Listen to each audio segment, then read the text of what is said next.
किसने बसाई आयरलैंड में कृष्ण नगरी? इटली में किसने बनाई दुनिया की सबसे बड़ी भगवत गीता? कैसे यूरोप में सबकी जुबा पर आया राधे राधे?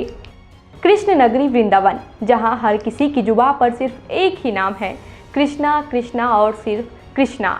यहाँ भगवान कृष्ण के बचपन और उनके जीवन से जुड़े कई पहलू और कई मंदिर मौजूद हैं, जैसे निधिवन, वंशीवट, बांके बिहारी मंदिर। दोस्तों, ये तो सिर्फ भारत की बात है। अगर मैं आपको कहूँ कि भारत के अलावा इटली और आयरलैंड में भी ऐसे कुछ नज़ारा आपको देखने को मिलेगा तो शायद आपको यकीन ना हो, लेकिन ये एकदम सच है। यूरोप जैसे देश में अलग अलग धर्म के लोग रहते हैं, लेकिन इसी देश में एक विशेष इलाके में बड़ी संख्या में भगवान कृष्ण को मानने वाले लोगों का डेरा भी है। जो लोग भगवान कृष्ण के उपासक हैं, भगवान कृष्ण की पूजा करते हैं। कृष्ण भक्तों ने इस देश में बसाया है एक ऐसा खास द्वीप जहां श्री कृष्ण के उद्घोष आपको सुनने को मिल जाएंगे। भक्ति के साथ साथ आपको यहाँ प्रकृति का मनमोहक नज़ारा भी देखने को मिलेगा।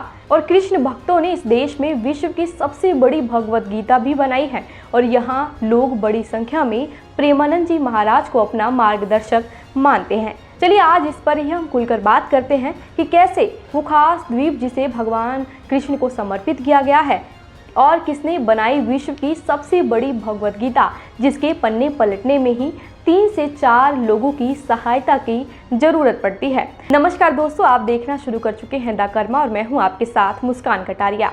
आयरलैंड की धरती पर बसा है कृष्ण द्वीप, जिसे इनीस रथ द्वीप के नाम से भी जाना जाता है। ये कृष्ण प्रेमियों के लिए वैसे ही खास है जैसे कि मथुरा और वृंदावन। ये एक द्वीप है जो ना सिर्फ प्रकृति की गोद में बसी है, बल्कि आध्यात्मिक शांति और भक्ति का केंद्र भी है। चलिए इस खूबसूरत कृष्ण नगरी और खास द्वीप के बारे में विस्तार से जानने की कोशिश करते हैं। सबसे पहले थोड़ा इस जगह को समझते हैं। दोस्तों, आयरलैंड की काउंटी फर्म नाग हरी भरी वादियों और शांत झीलों के बीच मशहूर है। यहाँ की सबसे बड़ी झील है लोफ एल्न, जो इतनी विशाल है कि इसमें 365 छोटे छोटे द्वीप बिखरे हुए हैं और इनमें से एक द्वीप है इनीस रथ, जो छोटा सा है लेकिन इसका महत्व बहुत बड़ा है। इस द्वीप तक पहुंचने के लिए आपको नाव लेनी पड़ती है और जैसे ही आप झील से नीले पानी को पार करते हैं, चारों तरफ हरियाली और शांति आपको अपनी तरफ खींच लेती है। जैसा कि हमने आपको ऊपर बताया कि इसे कृष्ण द्वीप भी कहते हैं, आप सोच रहे होंगे कि इसे हरे कृष्ण द्वीप क्यों कहा जाता है। दोस्तों, इसके पीछे एक खास कहानी छिपी है। ये द्वीप इस्कॉन के लिए एक शांति का केंद्र है। साल 1980 में इसे इस्कॉन ने खरीदा और यहाँ पर भगवान श्री कृष्ण की भक्ति और वैदिक संस्कृति को बढ़ावा देने के लिए एक आश्रम में तब्दील कर दिया। यहाँ आने वाले लोग न सिर्फ प्रकृति का आनंद लेते हैं, बल्कि ध्यान, योग और भक्ति में डूब जाते हैं। कृष्ण द्वीप पर कदम रखते ही आपको एक अलग ही दुनिया का एहसास होगा। यहाँ कोई शोर शराबा नहीं, ना ही शहर की भागदौड़। यहाँ की हवा में भक्ति के भजन गूंजते हैं। द्वीप पर एक सुंदर मंदिर है जहां भगवान श्री कृष्ण और राधा रानी की मूर्तियां विराजमान हैं। हर सुबह और शाम को यहां आरती होती है, जिसमें लोग भक्ति भाव से शामिल होते हैं। यहां रहने वाले भक्त एकदम सादा जीवन जीते हैं। वे शाकाहारी भोजन खाते हैं, प्रकृति के साथ तालमेल बिठाते हैं और भगवान के नाम का जप करते हैं। द्वीप पर बने मंदिर में आपको भगवत गीता और श्रीमद् भगवत गीता की कक्षाएं देखने को मिल जाएंगी, जिनमें लोग जीवन का असली मकसद समझने की कोशिश करते हैं। यहाँ की भक्ति साधना में हरे कृष्ण हरे राम का मंत्र सबसे ज़्यादा गूंजता है।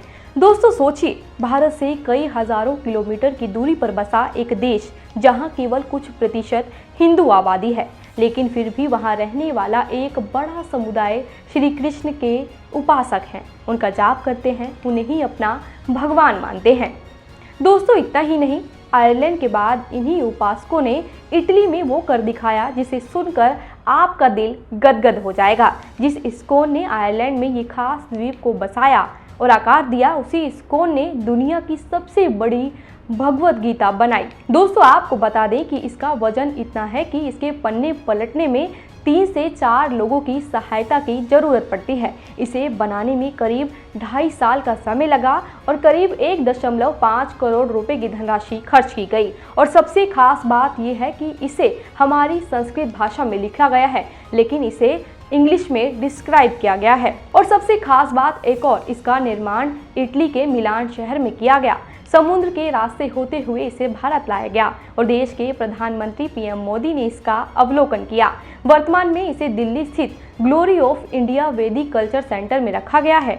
670 पेजों और 800 किलो की ये भगवत गीता अपने आप में एक अनोखा प्रयास है। इसे लंदन की तरफ से वर्ल्ड बुक ऑफ रिकॉर्ड भी मिला है। दोस्तों, आप दिल्ली या फिर उसके आसपास के शहरों में रहते हैं तो एक बार यहाँ जरूर जाएं। दोस्तों, सोचिए, दुनिया की सबसे बड़ी भगवत गीता का निर्माण इटली जैसे देश में हुआ, जहां सनातनियों की जनसंख्या बहुत कम है। लेकिन यूरोप के इटली और आयरलैंड में जो नज़ारा देखने को मिला वो शायद ही किसी दूसरे देश में देखने को मिले। दोस्तों, जहां एक तरफ वृंदावन में महाराज प्रेमानंद जी भारत में श्री कृष्ण और भगवत गीता को जन जन तक पहुंचाने का काम कर रहे हैं, वैसे ही यूरोप के इटली और फ्रांस में भी बड़े लेवल पर भगवान कृष्ण के उपासक जो भगवान को जन जन तक पहुंचाने में लगे हैं। प्रेमानंद जी से प्रभावित होकर कई यूरोपियंस वृंदावन आ रहे हैं और उनके दर्शन कर उनका शिष्य बन रहे हैं।